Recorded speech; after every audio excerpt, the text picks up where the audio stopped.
Hey, what's up everyone? Welcome back to another video. In today's video, I'm going to show you guys how to set up a cell limit on Photon. Now to do this, the process is really simple, quick and easy.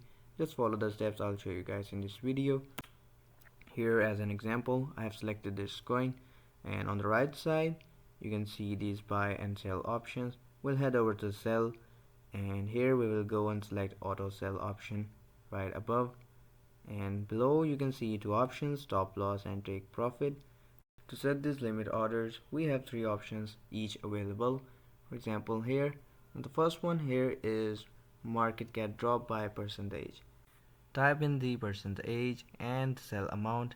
When the order would be executed, your asset would be sold 100%. The second one is when you have an exact market cap in your mind. This will be triggered when the market cap is equal or less than your stated number. Now the third one is by target 9. Now it allows you to visually select your target. For example, you can simply go and set up this by dragging this bar right here and simply just go and visually select it. Now these are the three ways you can use these cell limit orders and execute them according to your preference on Photon. Simply click on this create order button and your order will be created. We can check our limit orders by going onto this limit order section, and our active limit order would be displayed here. Well, that's it for today's video. I hope you liked the video. Do consider subscribing to the channel. I'll see you guys in the next video. Take care. Bye bye.